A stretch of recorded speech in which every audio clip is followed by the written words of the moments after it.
We got to talk about the Real Housewives of Atlanta, y'all. This recent episode. I want to talk about 3 specific parts of the episode. I want us to get into Sheree and Kandi and their little dispute. I want to talk about Drew and her sister. And then I want to talk about Marlo, Miss Marlo Hampton, and her little date, it ain't going nowhere. But I want to see what y'all think about that. So first, let's just get into, those are the 3 juicy parts of the episode that I enjoy. Let's talk about Sheree and Kandi. So we have kind of been like looking forward to this little sit down. We know Sheree and Kandi have such an interesting relationship where I feel like they both respect each other, but then on the other hand, they both shade each other. And I feel like every season is the same thing. And I honestly don't understand why they're not closer than they are, because whereas Sheree is the real OG, but I feel like Kandi is like, this show is Kandi's, right? And so I feel like Kandi is the longest running housewife, and I just feel like they know each other the longest, so I don't understand why they are not more of allies on the show. So we all know last season that like Kandi and Sheree, they like shaded each other, the fun shade. And then we have the She by Sheree. We finally get the fashion show at the end of the last season. And then we have the debacle that happens with She by Sheree. People calling it She by Shein. You know, her website crashed when she finally got her fashions up that looked like they came straight off the Shein website. A lot of the fashions that you could get off Shein for literally $12. I'm not shading Shein. I love Shein. I buy a lot of my things from Shein. But you cannot take Shein quality and put a price tag of $250 on it. That is what Sheree did. Not only did she do that, okay, she did that, and then people were not able to get their clothes, and their website crashed. So because of that, you know, Kandi does her speak on it, which I thoroughly enjoy. She does her speak on it every week after the episodes, and she spoke about that. And I think the season was over, but she did talk about, okay, well, what's going on? You know, the same thing we're all thinking. Sheree's like, can't get right. Like, why can you not get things right when it pertains to She by Sheree? Was she shady? Yes. Was it warranted? Yes, I feel like it, because I feel like in so many of Sheree's confessionals the whole last season, and she's doing it this season, Sheree has been really, really shady as it pertains to Kandi and just everything, her businesses, everything. She may not straight up, you know, be as disrespectful with her businesses, and she can't, because Kandi's businesses are on point. But has she shaded her about, you know, gunshots, and I might get bullet holes when I go to, you know, her restaurant? Yes, she has. So it's like, you can't be shady, and then when I come back at you, you get upset. And I think that that is part of the problem with Sheree. I really think that Sheree kicks it off, and then she doesn't like it, because when Kandi come back, she come back a little stronger with it, and Sheree can't take it. So anyway, not only did Kandi have commentary for She by Sheree and how her website crashed and the fashions weren't available, and how she got the fashion straight from Shein. Not only did Kandi comment on that, you know, Kandi does her spoofs, which are delightful. I get a cackle from the spoofs, and Sheree felt a way about that, which is like, I don't know. I always pride myself in being able to laugh at myself. Like, you know, unless it's something you talk about my mama or something real serious. Like, if it's something that I did that's crazy, I don't know. I have the best sense of humor. I love to laugh. I laugh at everything. I laugh at myself all the time. So the fact that like Sheree and Marlo get so upset about Kandi's spoofs, it's like, girl, you said it. Like, she's just poking fun at you. So Sheree has felt a way about Kandi, just in a nutshell. And they finally have a conversation, right? They finally talk about it in this last episode. And Sheree's basically like, look, you have been shading me since the inception of life, pretty much. She's like, you know, Kandi, I don't do that to you. I don't talk about your businesses. I could. And then it's hilarious. She's like, I don't talk about your businesses. And then she proceeds to talk about her businesses. And she runs down the laundry list. Ain't it funny how people be like, well, I could have said this. And then they run down all the things that they could have said, quote unquote, and they're saying it now. And it's like, you've been waiting for the the fact that you have all of these the laundry list of things to memorize that you could have said to me. Like, Sheree's been waiting for the right moment to like get at Kandi. So she's like, well, I could have said how, you know, when you buy stuff from your clothing store, you can only wash that once. And I could have said, you know, that, you know, the fact that I went to your restaurant with 12 people and I had to wait 3 hours to get my stuff. And I could have said this. And it's like, you know, but I didn't, right? And then Sheree's like, basically, like, I think that there's a line that should be drawn. Like, we should not talk about each other's businesses. And so Kandi's like, look, I'm only saying what the people are talking about. I didn't put out the She by Shein thing. That particular man put it out. You know, that particular man put you on blast because you didn't pay your bill. And so he wouldn't give you the rights to use the different designs. She's like, I'm only commenting on it. I didn't put that out there. So let me just say this. I get both of their points. I do understand where Sheree is. I understand her point where she's like, look, if me and you are going to be cool and if we have each other's back, I don't care if I make a fool of myself or if I make mistakes in my business. Like, don't talk about it. I understand that. And so I do think that there are times where Kandi draws the line and she steps over the line when she does that. And the reason why I say that is Kandi's very serious about her businesses and she never wants people to talk about her businesses. So I do think that, Kandi, if you feel that way and you don't want people to talk about your businesses in a negative light, you have to reciprocate. But I feel like when it comes to Sheree like throws the grenade and then when you know, get back at her, she gets upset. And that's where I think Sheree goes wrong. But I do agree to a certain extent. If we're like, whereas kids are off limits, if kids are going to be off limits, then if we're going to put businesses in the same light, like, I don't care, don't talk about my businesses on your speak on it. So I think that the girls need to come to some type of consensus. I hope they don't, because I like to hear the shade. But if that, I mean, I'm just saying, like, if that's what they're going to agree to, they need to agree to it and stick to it. So I understand Sheree's point, but what I don't like about Sheree is I feel like Sheree is the one that starts the shade. And then when you retaliate, then it's like, oh my God, you know, what are you doing? And it's like, girl, you kicked it off. I'm just responding to what you said. And Sheree never acknowledges. Sheree's shady as hell in her confessionals. Again, I love it. I enjoy it. It makes me laugh. I get a cackle out of it. But Sheree, you be talking cash shit about people in your confessionals.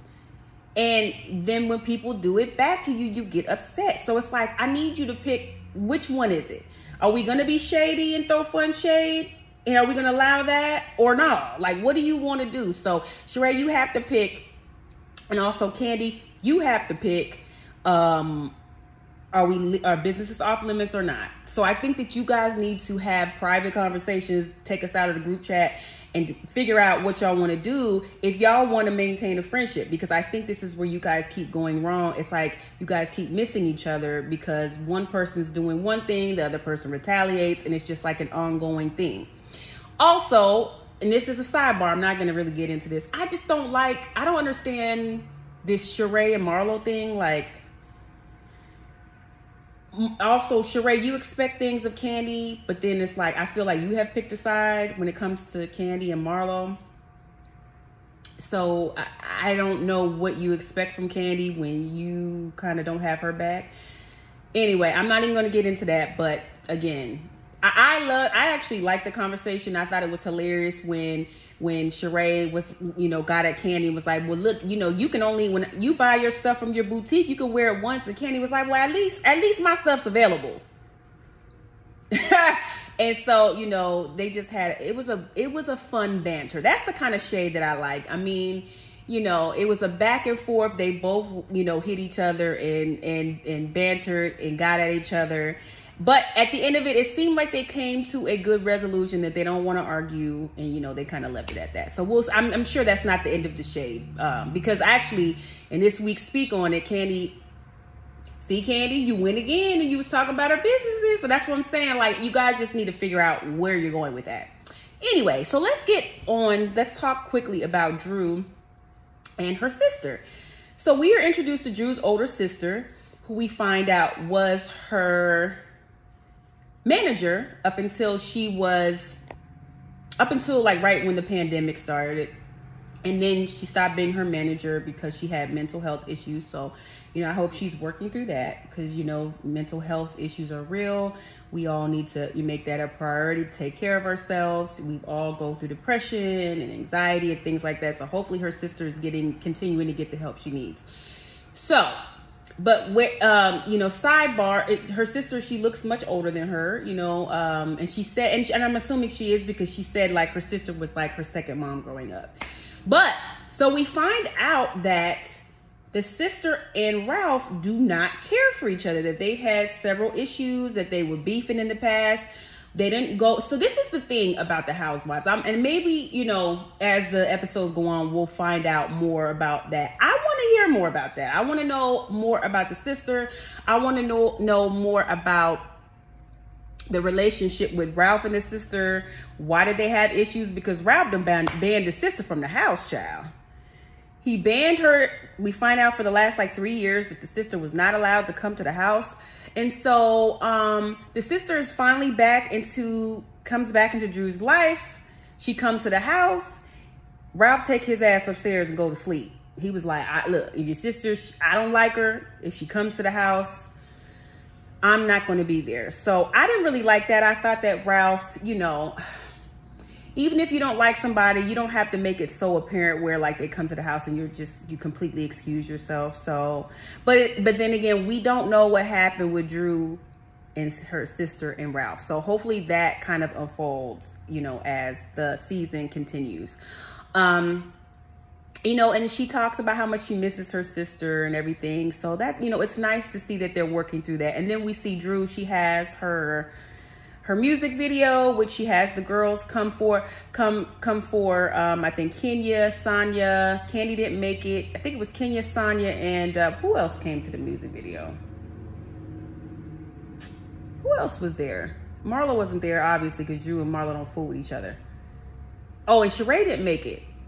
Yeah, so I guess it was just Kenya and Sonia that came. They were saying that the music video was low budget. I thought it was cute. I mean, it's not like Kenya is Beyonce. I mean, what are we really expecting? Like, I thought it was cute that they had, you know, they were in a roller skating rink and they were roller skating and having fun and like having like a girls' night. I thought it was cute. I don't know.